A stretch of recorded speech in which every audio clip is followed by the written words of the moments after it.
David sabía que el mismo Dios que lo había bendecido ayer tenía poder para bendecirlo hoy.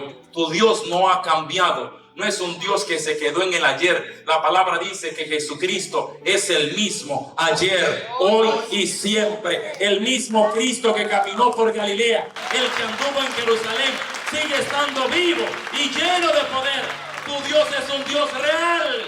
Y Jairo estaba contento, estaba feliz. Decía, ese va conmigo, va para mi casa, va para donde mi hija, todo va a estar bien.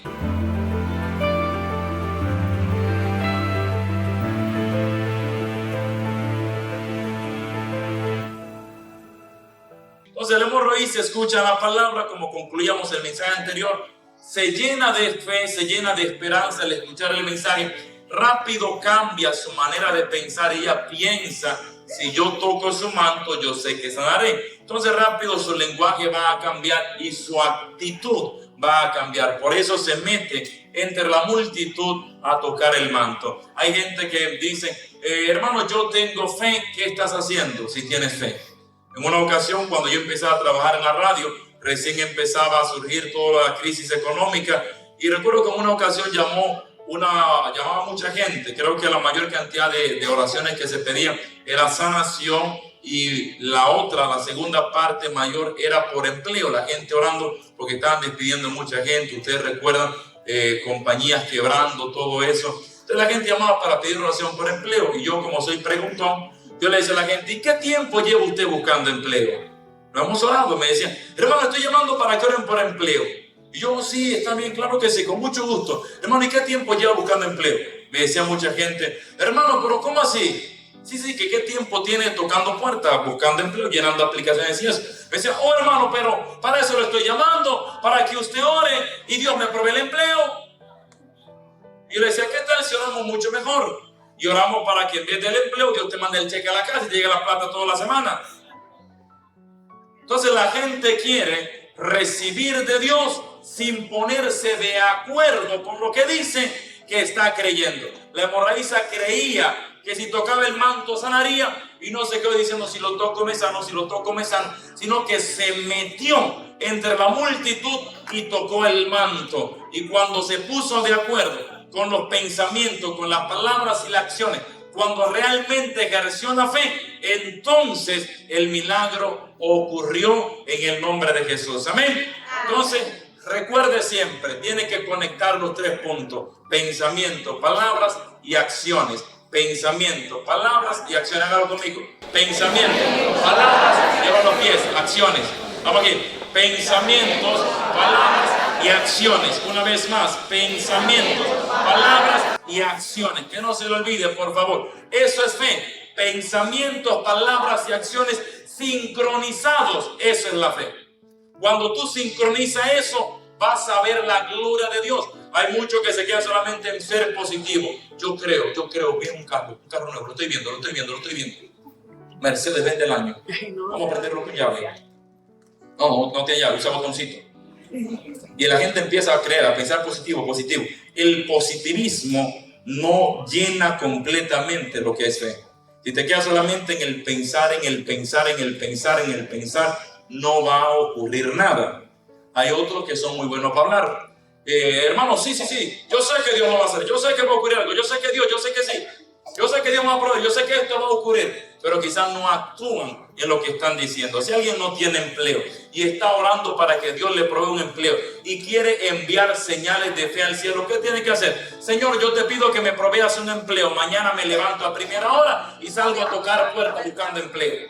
Cuando Dios mira eso, Dios dice, realmente está creyendo. Entonces Dios va a abrir la puerta para proveerte el milagro. Alguien está pidiendo que Dios le prospere, que le vaya mejor en su economía. Si no trabajas, como Dios te va a proveer.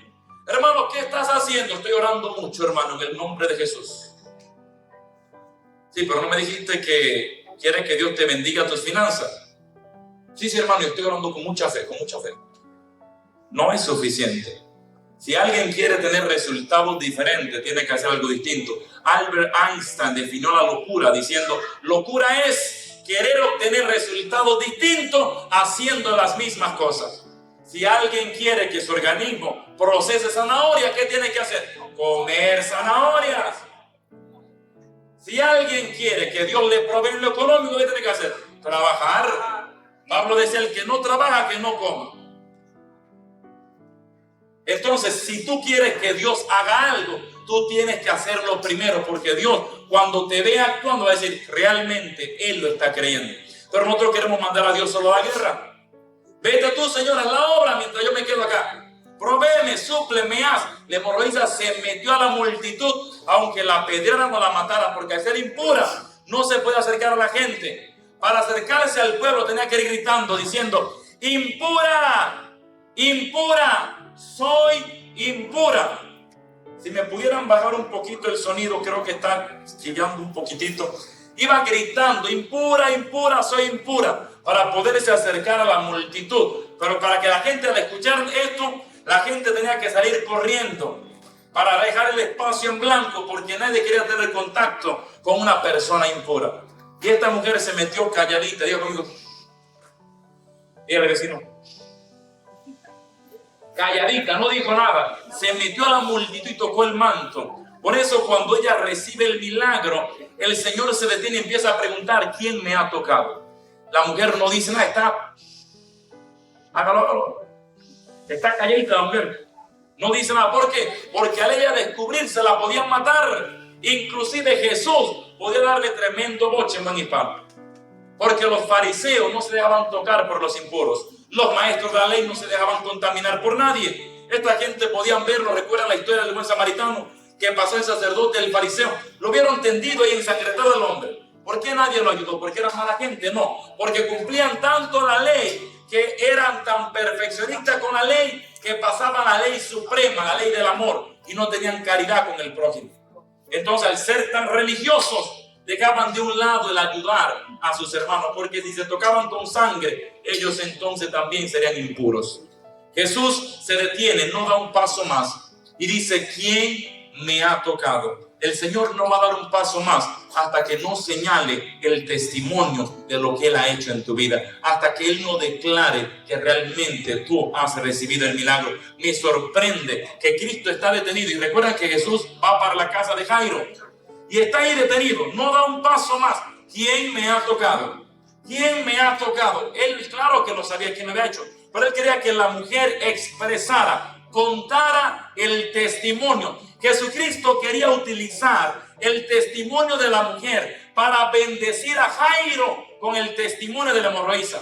¿Sabe qué tan poderoso? Eso es lo que Dios hace en tu vida y muchas veces estás callado. Lo que has visto que Dios ha hecho contigo. ¿Sabe cuánta gente necesita escuchar la experiencia que tú has vivido?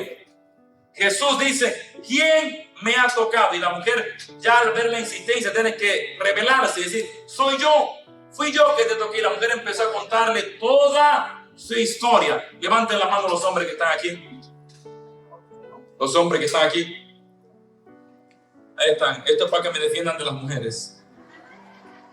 Usted y yo sabemos que cuando a la mujer le da con hablar, le da con hablar. Inclusive científicamente está demostrado, dicen que las mujeres hablan más que los hombres. Por ejemplo, he leído dos tipos de estudios. Hay uno que revela que los hombres hablan un promedio de 15,000 palabras al día, mientras las mujeres hablan un promedio de 30,000 palabras.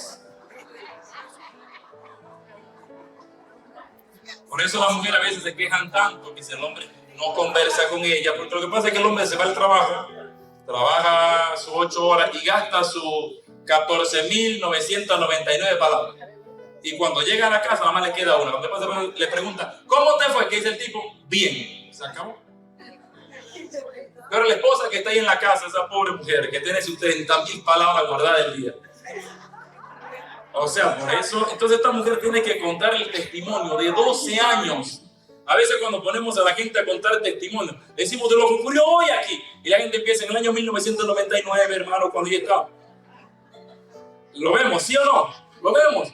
En el año 88, cuando yo venía aquí, llegué a este país, hermano, yo no quería venir para acá, pero el marido mío me pidió y él quería que yo viniera y yo vine y Dios me quiso traer aquí. Dice, bueno, si empezó del 99, del 88, no sé, cuando llegamos al 2015, todo va a durar rato. Pero las mujeres son así, cuando le da con hablar, digan los hombres, le da con hablar, ¿verdad que sí? Entonces esta mujer va a contar el testimonio de 12 años, pero no vemos que en ningún momento Jairo interrumpe. Si usted y yo hubiéramos sido Jairo, con lo desesperados que somos los hispanos, hubiéramos dicho, Señor, hey, ¿te acuerdas que tienes un compromiso conmigo? ¿Te acuerdas que dijiste que ibas a mi casa? ¿Te acuerdas que dijiste, recuerda que mi hija está enferma, que se está muriendo? Corre, es una emergencia, el 911. Si no hubiera llamado los bomberos, la policía, el 911 de Estados Unidos, hubiera llamado a la ambulancia, llega más rápido. Vamos caminando rápido, por favor, apresúrate. El hombre no interrumpe mientras la mujer está, dale que dale, disparando su testimonio de 12 años. Me imagino lo que Jairo estaba haciendo, me imagino que Jairo estaba maravillado escuchando el testimonio. Me imagino que Jairo se acercaba a la gente y le decía, ¿sabe para dónde va Jesús? Y aquí, va para mi casa, mi hija está enferma, él va conmigo. ¿Sabe para dónde va ese Jesús? El que sabe esta mujer, viste, 12 años enferma, 12 años muriéndose, era una hemorroísa, era una impura, viste, ¿para dónde va ese? Va para mi casa, va conmigo, mi hija se va a sanar. Iba diciendo a todo el mundo, ¿sabes para dónde va Jesús? Va para mi casa, va conmigo, va para mi historia, va para mi casa, va para donde mi hija no se va a morir, mi hija se va a salvar. Es el que, viste, no le impuso la mano. No la tocó, la mujer tocó el manto, solo la ropa, la tela, y el tipo salió poder de él y se sanó. Si él va a imponer sus manos sobre mi hija, yo sé que va a sanar, yo estoy tranquilo, yo estoy contento, yo sé que el que va conmigo tiene poder para sanar y hasta resucitar a los muertos. Él tiene poder. Jairo estaba ya conmigo contento, dígalo, estaba feliz. ¿Por qué? Porque Jairo había visto, había palpado lo que Dios había hecho. Y cuando uno ve la gloria de Dios, uno puede tener tanta seguridad cuando uno enfrenta pruebas, cuando uno le llegan los problemas. Vean el caso de David, siempre me encanta citarlo. Porque David, cuando iba a pelear con Goliat, ¿cuál era el antecedente que tenía para atreverse a pelear con un gigante si no era experto en guerra? ¿Cuál era su antecedente? La experiencia que había tenido de un Dios que lo cuidó mientras era pastor. Mientras peleaba cuidando las ovejas, peleaba con el oso y con el león, Dios lo cuidaba. Y él dijo, y el mismo Dios que me libró de las garras del oso y de los dientes del león, es el mismo que me va a librar de las manos de ese filisteo incircunciso. David sabía que el mismo Dios que lo había bendecido ayer tenía poder para bendecirlo hoy. Tu Dios no ha cambiado. No es un Dios que se quedó en el ayer. La palabra dice que Jesucristo es el mismo ayer, hoy y siempre. El mismo Cristo que caminó por Galilea, el que anduvo en Jerusalén, sigue estando vivo y lleno de poder. Tu Dios es un Dios real. Y Jairo estaba contento, estaba feliz. Decía, ese va conmigo, va para mi casa, va para donde mi hija, todo va a estar bien. Y el hombre iba maravillado al ver lo que Dios había hecho en aquella muchacha. Recuerdo en una ocasión que estuvimos en el Estadio Cibao en mi país, en República Dominicana. Una actividad que se hizo allí, donde el evento iba a empezar a las 8 de la mañana y a las 8 tuvieron que cerrar la puerta. Tuvieron gente que amanecieron afuera literalmente. Era un evento de sanación y liberación, un evento similar a este de milagro. Y allí lo que se manifestó fue grandemente la expectativa de fe que la gente tenía, nos dejó a todos con la boca abierta.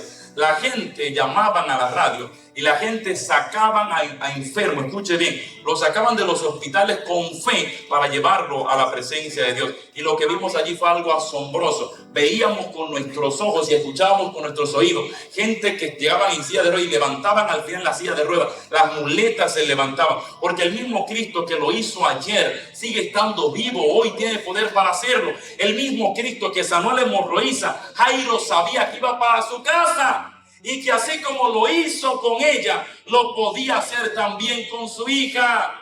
A veces hay gente que se llenan de amargura y dicen, bueno, el Señor sanó a este que estaba al lado mío, pero ¿por qué no lo hizo conmigo? Alégrate cuando escuche un testimonio. Cuando alguien se levanta acá y da un testimonio de lo que Dios hizo en su vida, alégrate. Porque lo único que esto significa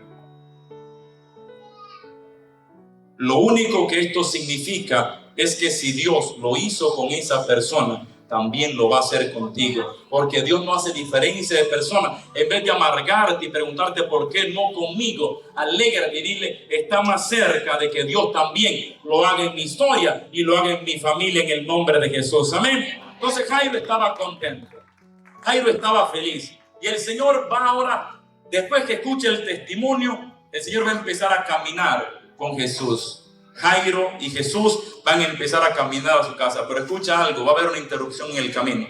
La palabra dice en el versículo 35 del capítulo 5 del Evangelio según San Marcos, Marcos 5:35, dice que Jesús todavía estaba hablando, la mujer todavía estaba hablando con Jesús, cuando llegaron unos de la casa del jefe de la sinagoga a decirle al padre de la niña, tu hija ha muerto, ¿por qué molestar más al maestro? Que le dijeron, tu hija. Al parecer la gente que quedaron en la casa tenían la esperanza de que Cristo la podía sanar, pero no creían que Él la podía resucitar. ¿Con qué expectativa llegaste a este encuentro? Con que Dios puede sanarte la gripe, pero no el cáncer. Con que el Señor puede ayudarte para que pagues los biles, pero no más de ahí. Con que el Señor te puede ayudar para que sobreviva en el matrimonio, pero no restaurar el corazón de tu esposo. Que Dios puede ayudarte a bendecir medio a tu hijo, pero no a salvar tu familia completa. ¿Con qué expectativa llegaste a este lugar? El Señor va caminando y vienen a interrumpirlo. Le dicen, ¿por qué molestar al maestro? Tu hija ha muerto. Y hay gente que tienen a Dios en una cajita de fósforo, una cajita de conflé, y lo tienen allí enfrascado. Que fuera de ahí, Dios no puede hacer más nada. Que Dios aplique algunas cosas, pero a otras no tanto. Que Dios puede hacer en algunas áreas, pero en otras no. ¿Sabe que Dios no tiene límites? Los únicos límites que Dios tiene son los que usted y yo le ponemos. Si Dios no lo ha hecho en tu vida, es porque tú no has tenido los pantalones de la fe para creerlo. O porque cuando tú lo crees, Dios lo va a hacer. Recuerdo que fuimos hace algunos años a México. Y fue un grupo de aquí de Nueva York, hay un grupo en New York de hermanos de México que organizan misiones todos los años y envían personas a México. Y organizaron una misión, me contactaron, me invitaron para participar y los acompañé durante 2 semanas. Y entre el grupo que iba una pareja de esposos, hermano Rodrigo y su esposa Nuris. Él iba, yo no lo conocía a ellos hasta ese momento. Nos encontramos para ese evento y nos fuimos, dejamos juntos todo eso y nos fuimos conociendo en el camino. El Rodrigo era el músico, el esposo de Nuris, y Nuris era la predicadora, y yo, ambos íbamos a predicar en esta misión durante 15 días, hasta con 2 eventos por día. Era una misión bien intensa. Recuerdo que cuando llegamos allá, la primera noche, llegamos desde el aeropuerto, nos tomamos hasta el lugar donde íbamos a estar en esa noche.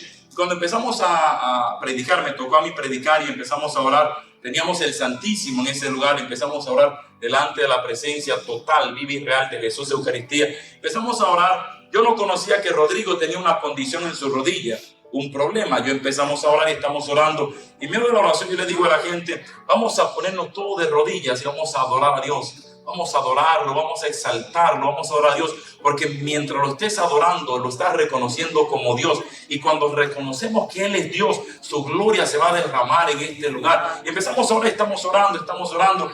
Al final, cuando la gente empezó a recoger testimonio, yo me sorprendí. El primero que da el testimonio es Rodrigo.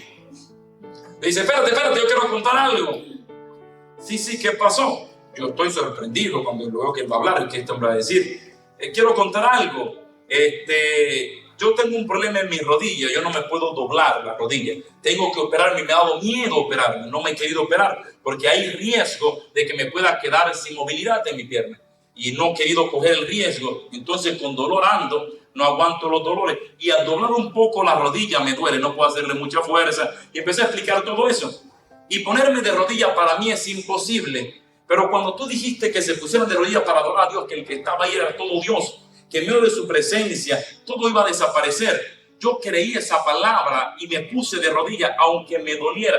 Y cuando empecé a agacharme me di cuenta que la rodilla empezó a tener más movilidad y la pude doblar. Y volvió el hombre y se agachó, empezó a doblarse, empezó a hacer lo que no podía hacer. Porque en ese momento, en la presencia de Dios, toda enfermedad desapareció. El otro día lo vi no hace mucho, estuvimos en una actividad en su comunidad, en el grupo 911, se llama ellos, Cristo 911, y allí lo vi, me contaba la experiencia. Anthony, desde entonces jamás en la vida, no hubo operación, no hubo proceso quirúrgico, un encuentro en la presencia de Dios, y Dios me ha sanado, bendito sea el Señor, amén, porque es Cristo que tiene poder. Entonces no podemos enfrascarnos y decir, bueno, esto sí, esto no, esto tal vez. Tenemos que entender, Dios no tiene imposible. No importa la sentencia que haya dado el abogado, que haya dicho migración, que haya dicho el médico, Dios tiene poder. No le quites a Dios las facultades que Él tiene. Uno de los atributos que en el credo, el único atributo que se habla de Dios es que tenemos un Dios que es Padre todopoderoso. No es un Dios como mucha gente lo mira, un Dios blandengue, un Dios que no puede, un Dios que tal vez, un Dios que quizá. No. Tu Dios es un Dios todopoderoso. Dígalo fuerte.